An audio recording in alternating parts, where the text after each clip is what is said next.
Hi, and welcome to today's Biznology Digital Marketing webinar. I'm Tim Peter, one of the authors at Biznology.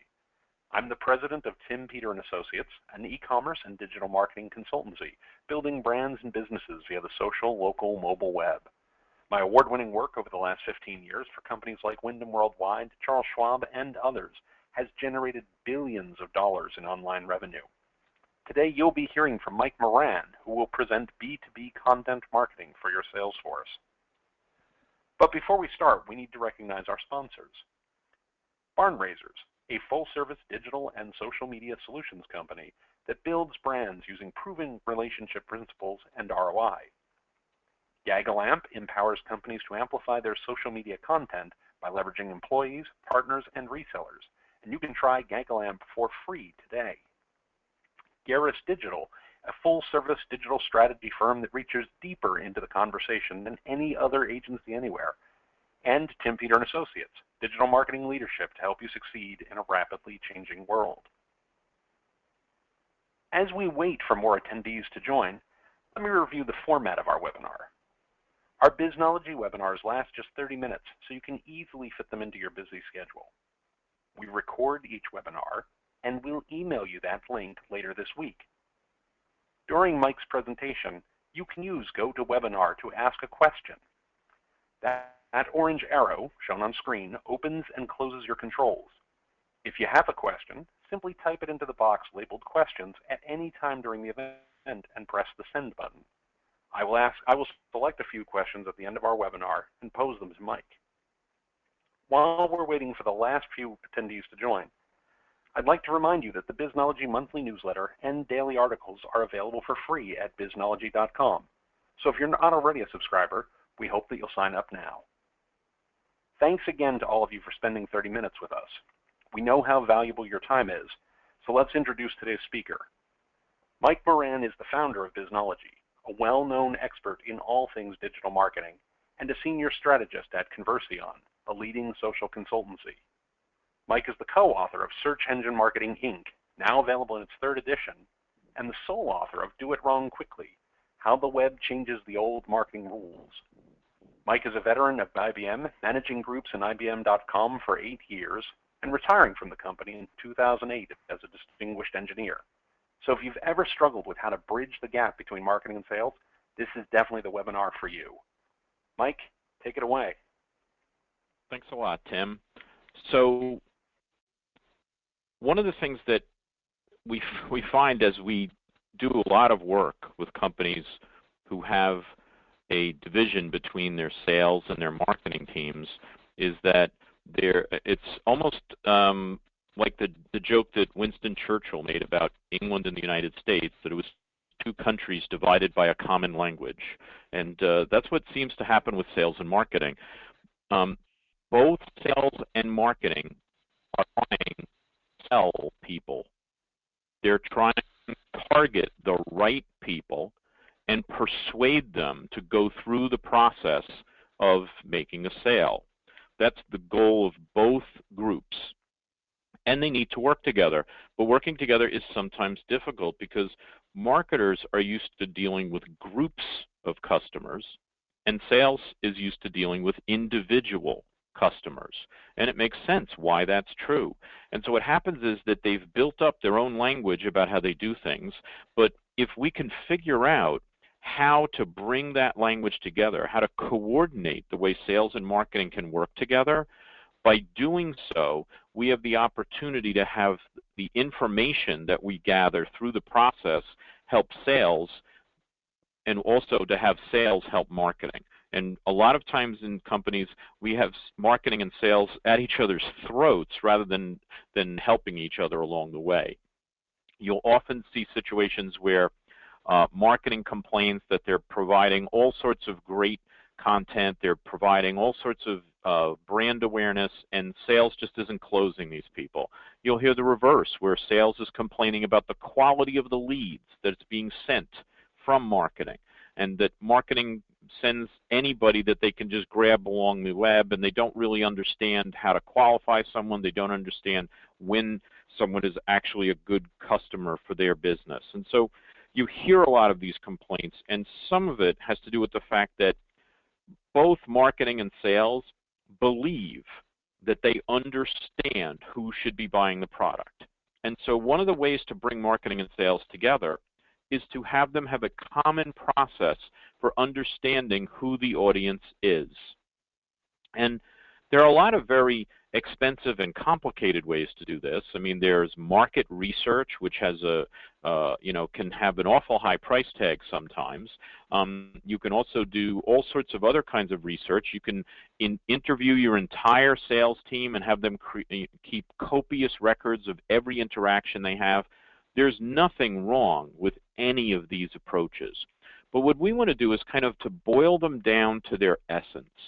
We want to think about thinking like a reporter.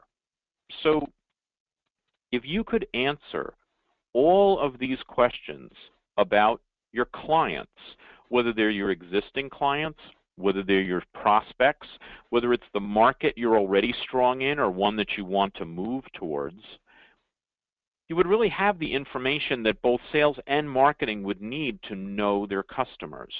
And so these are the very simple kinds of questions. So they're the reporter questions, right? The ones that we've always learned about how to tell a story, how to really explain something. And so what we want to do is we want to apply them to when clients interact with us, when they contact us. And you can think of contact in a very broad way. So we're not talking about merely when they pick up the phone and talk to us. We want to include contact to mean things like when they click through on one of our emails that we send them, or when they somehow search and come to our website. Anytime that they actually come into contact with us or with our marketing message, that's what we mean by contact. And so we want to know who's contacting us, what are they contacting us about, why are they contacting us, when are they contacting us, where are they contacting us from, and how are they contacting us? Now, just looking at that list, it's kind of a broad set of questions, and you could probably imagine a number of different ways that you could answer any of those questions. I mean, if we say, when are they contacting us, you could say 2:30 p.m. You could also say on a weekend, or you could also say during the summer. And any of those might be right. And so depending on what kind of business you have, any of those might be a reasonable answer. So what we want to do is we want to answer these questions in the context of what's important for the business. So in order to do that, Tim, your moderator, and I came up with this diagram. So because all good consultants have to have a consulting framework. And so here's how we think about it. We want to be very specific about what the answers are. So the answers to who questions are about the person, the individual. The why questions are about their motivation. And these are things that are quite long-lasting, right? You can kind of think of this as your purpose. So one of the things that you really, really care about. What has to do with your need at the moment? What is the reason for you to contact us? When, as we talked about already, is time, and there can be lots of ways that you can answer that question. Same is true for where. Where could have to do with where you're located geographically. It could also mean that you're coming from a certain type of location, right? It could be that you have a certain kind of business that is coming as opposed to a different kind. So if we look at these and we look at how, which is what kind of capabilities that you bring to it. So are you contacting us on your phone, or are you contacting us on your computer, or how are you doing this, right? So all of these things could be good answers to questions because it would help us know how to respond when people contact us. Now, if we look at the intersections between these questions, we get some other interesting things, right? So the need and the motivation might give you the purpose. The person and the motivation might give you the passion, right? The capabilities in the person might give you the style. So you can look and see all of these different intersection points. So if it's hard for you to answer the questions that are in the inner circle, you can probably try and answer the questions in the outer circle. And it could be that for different kinds of businesses and for different amounts of information that you have about your customers, you might find that answering some of the questions from the inside and some of the questions from the outside might be easier or harder for you. And so the idea is for you to try to be as expansive as you can as you try to answer these questions, to try to really understand not only who the customer is that's coming to you, but kind of what situation they're in when they're coming to you. And if we move a little further down this path, one of the things that we've found is that the ones in black are a little bit more fixed, more permanent. These are things that probably don't change about your customer from week to week or month to month or even from year to year sometimes. And the closer they are to the person area, the more fixed they are, the longer they last. But as we look at the ones on the bottom, the ones in orange, we see that they are more fluid. And the closer we get to when, to time, the more fluid they are. So the less likely they are to persist. And so you can think of what we see on the top as being the client's persona. So everybody understands in marketing what a persona is by now, but what's happening is we're trying to be really clear about what kinds of things belong in a persona. You've also probably heard of the buyer's journey or the client journey, and we want to be clear about what kinds of things belong there. Often we have in the client's journey things like the need. We have some element of time because we go step by step. But one of the things we haven't always had in our client journeys is where they're coming from, kind of what their situation is when they're doing this. Is this something that's happening on mobile? Is this something that's happening by them calling us on the phone? And those are going to be different kinds of information that we're going to want to use based on what it is that they're doing, what situation they're in. And so we want to kind of think of expanding the client persona and the client journey. If you haven't incorporated all of these elements into your persona and your journeys, then you might want to think about having a more expansive view so that you're really capturing all the different elements that help you produce content that's persuasive. So if we think about personas, there's a lot of things that could be in a persona, right? So this is kind of the classic way that people would define personas. And here's an example of a persona where you give them a name, you kind of identify things about them, and we think all these things are important, and the classically derived personas are really good. We think that if you think about it in terms of the contact circle, that you might find yourself answering more questions about your personas than maybe you were before. The other thing that will start to happen to you, and this is a good thing, is you'll start to realize you don't know the answers to all these questions. And so one of the things that Tim and I have always found a little bit flabby about personas is they tend to be developed by having a bunch of smart people sit around the table and give opinions. Well, you know, in my experience, our customers are like this. Well, yeah, that's a kind of customer. And that's all useful and maybe not a bad place to start. But what we think is more important is to actually develop these personas based on data, based on actual interactions that you have. And when you start doing that as a marketer, well, suddenly you find yourself needing to talk to the sales team. And this is a good thing. And so a lot of your data can be collected by working with the sales team. And as you do so, you're also going to find that there's a lot of data that you need to collect about what the interactions are of these people when they come to your website, when they interact with you in social media, when they're using some of the content marketing and other properties that you have online. And so if you start to move from kind of opinion-based personas to data-based personas, you're going to suddenly find a lot more strength in the way that you understand your customers, ways that you didn't understand them before. The other thing that you'll start to figure out is you'll start to figure out that different personas need different content.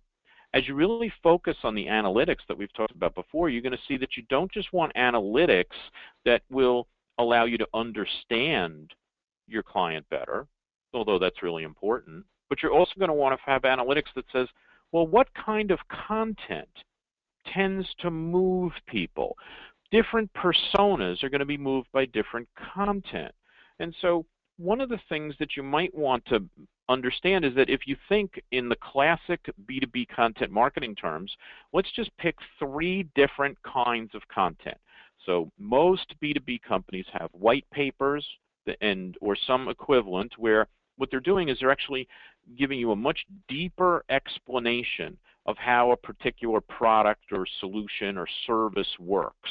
And so it's really for people understand the technology a little bit more than others, or understand the specialty of whatever you do a little bit more than others.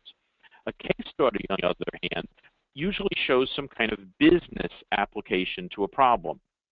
It usually shows how you've taken a solution or a product or a service and you've implemented it with a real client, and you understand what their situation is, you understand what problem they had, you show how your solution actually corrects that problem and actually makes the business better. And then what you do is you often show some kinds of tangible results. And so you can imagine that white papers and case studies might talk about the same kind of problem and solution, but they're going to do it in different ways. Product specs, on the other hand, are deeper dives into exactly what the features are of your product or service. And so you might look at this and say, boy, I wonder if different personas are interested in different kinds of content. So think about how that would work, right? Is it possible that Sherwin is more interested in a white paper and product specs than a case study? It could be true that that persona is actually more interested in that.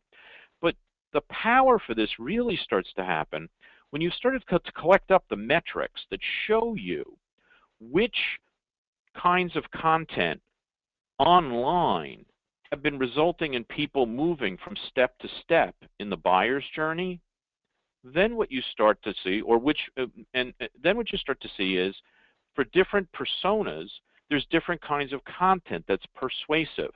Why wouldn't you now start asking salespeople to categorize their prospects as marketing personas? Because right now, salespeople usually look at sales segments. They look at different segments of the market. They might be looking at firmographics of the company, but they may not be looking at the certain personas that they have within each client prospect, so that they don't understand which one might be interested in different kinds of content. Now, as you start to see that certain kinds of content is more persuasive to certain personas, why wouldn't you suggest those specific pieces of content to salespeople to work with the individual people that they see fit certain personas in their customer relationship management system?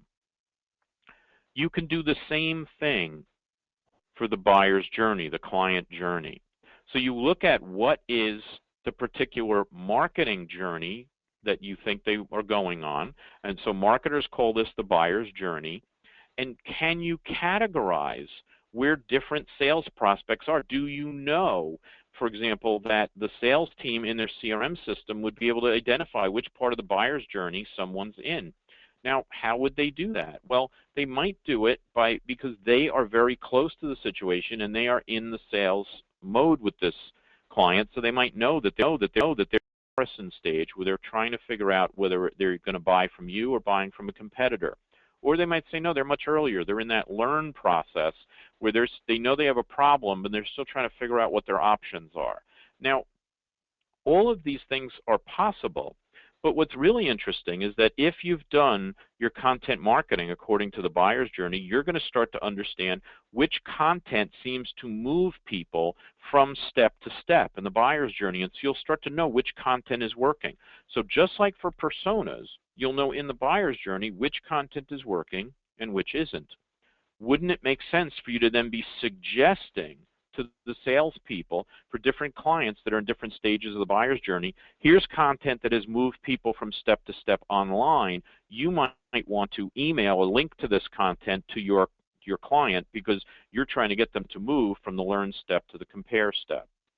Now, a simpler way of doing this, rather than asking the salespeople to figure out where they are in the buyer's journey, is to actually set up the buyer's journey so it corresponds to your sales funnel. Your CRM system already probably requires your salespeople to categorize where in the sales funnel the prospect is. So why not figure out how you're going to identify and map the buyer's journey onto your sales funnel? Because when you do that, you suddenly can unlock all of the metrics from your content marketing online that tell you which content is working to move people from step to step. You will automatically know which step each person is in the buyer's journey that the salespeople are working with, and you let the CRM system surface the content that seems to be working online as an opportunity for that salesperson to share with their prospects offline.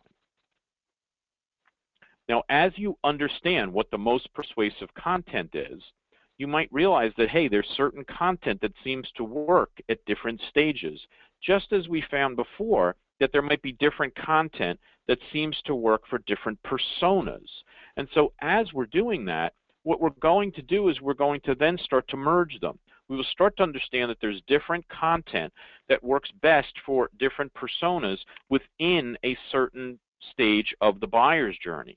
And so you'll start to use those two factors of what kind of persona they have, and salespeople might be thinking of these as sales segments, or they might be thinking of them as job roles, or they might be thinking of them in other ways. But if we can help salespeople to connect how they're segmenting customers with how the persona segments customers, right? And we might need to bring industry into it. There's all sorts of ways of combining personas with sales segments so that we can start to map one to the other. And if we do the same thing with the buyer's journey and the sales funnel, then we're going to suddenly have a situation where all of the metrics that we're collecting online in content marketing can start to be used for the sales system. And you can see here's an example where we're suggesting a certain white paper to a certain person that's in a certain stage of the buying cycle.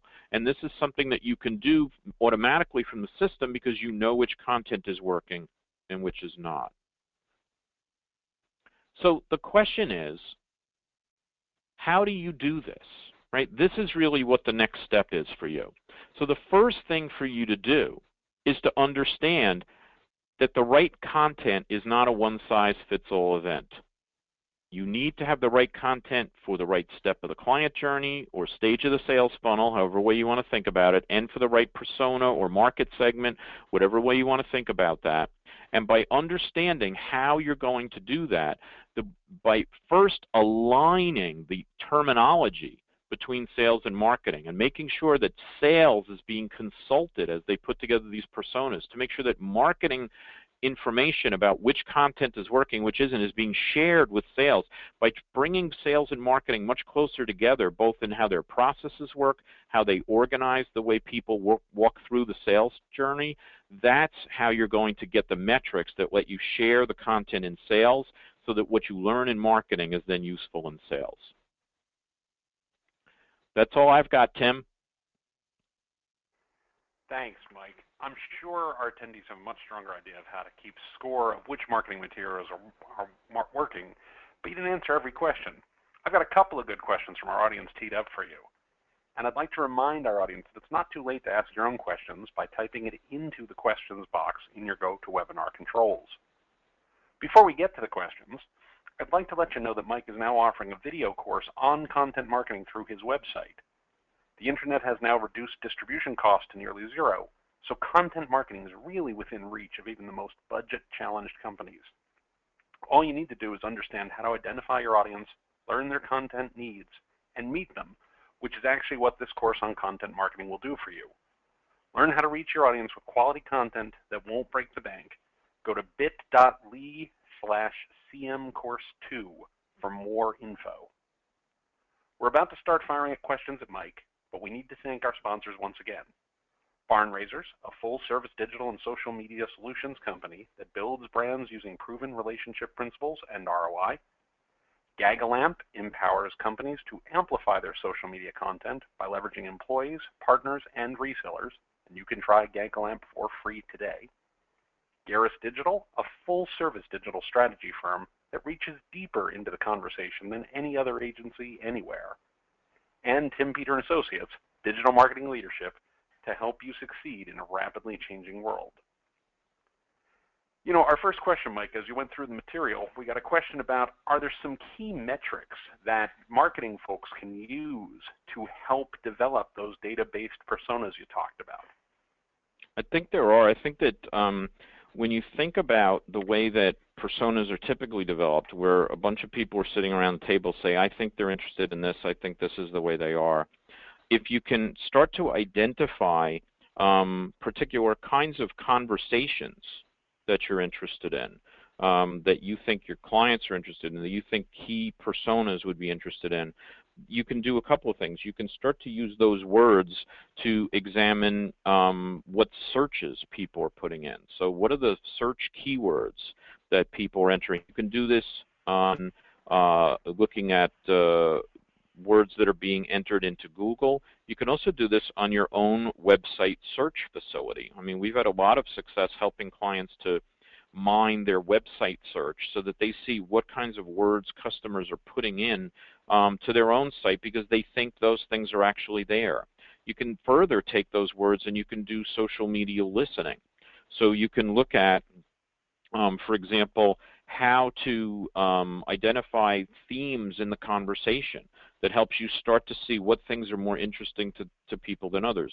There's other kinds of analytics where you can look at those conversations and actually identify what kind of intent people have. So, or what kinds of things are more persuasive to them. Are they more interested in examples or the big picture? Are they more interested in case studies than white papers? So all those kinds of things can help you build up the persona, right? It's not just the reverse. It isn't just figure out the persona and then let me just try some content on them. You can actually use the content to help you figure out what kind of persona people have, right? It can go both ways. That's great, Mike. Any tips you can provide on how marketing folks can get their salespeople on board with this approach? Yeah, there's a few things that I recommend. There's one of the things is to help them understand that you are a resource for them, that the content that you have can be very valuable. So I think what's happened over the last few years is that salespeople, have grown up in a world where the content that people have for marketing was kind of like limited to marketing collateral. So it might be stuff that, they got some kind of one sheet on the product that they handed out to clients, or, and those are things that they knew they had to give the clients, but they also knew it wasn't terribly persuasive. It had nothing to do with, they were handing the same thing to everybody no matter where they were in the client journey, and they weren't really thinking of marketing as a resource for persuasion. The way marketers can really help salespeople to understand how they can be helpful is to show them the array of content that they already have that they've been using to try to attract the right people to the site. Then they can say, hey, look, you can use this content at the right moment with people that are in the sales cycle, and you can kind of look at this content, get familiar with it, and you'll start to develop some favorites of which things you think really tell the story well, and you'll decide what the right things are to show. And so that's a way of getting them interested, and it's also a way of getting feedback from them, because if you start doing this and you find that salespeople say, hey, you know what, I love that you have all this great stuff, but none of it's really working for me, you can actually go along on sales calls and try and see what's happening. What is it that they're looking for? What kinds of content is missing? Ask the salespeople, what are the gaps? What's the kind of content you'd love to have? What do you think would be very persuasive that we're not giving them now? And so by being open to salespeople really being the experts of how to persuade each of these individual people, you can come back with ideas for how to improve the content. That's great. We have time for just one last question. Can you talk about a book or a resource or something where you can point folks on how to best create a persona checklist? I'm not sure if there's a book that I'm familiar with, but one of the things that I found for personas, I think there's a lot of good material out on the Marketing Prof's website. I've seen some good treatments of personas. I've seen a lot of good work from Jared Spool in his work. Also, some stuff from the Nielsen Norman Group. So there's a bunch of good areas where people talk about how you use personas, and the ones that I'm talking about tend to be fairly rigorous in the way that that they go about collecting the data. And so those, I think, would be the three best web-based resources for trying to get your arms around this. But I'm not sure if I've seen a book about it. Great. Well, that's really all the time we have for today, I'm afraid, but thanks to Mike for these great ideas, and thanks so much, especially to our audience, for your participation and your questions. If any of you had questions that we did not have time to answer, you can email your questions to Madeline@mikemoran.com, and she'll be sure to get them to Mike for an answer. Later this week, we'll send you all a link to the recording of this webinar to listen to again and to share with others. We also invite you to mark your calendars for our next Biznology webinar, Why Your Website Matters and How to Make It Matter More, with Andrew Skulkin, scheduled for 11 a.m. U.S. Eastern Time on July 28th. We hope to see everybody back here then. Until then, bye everybody.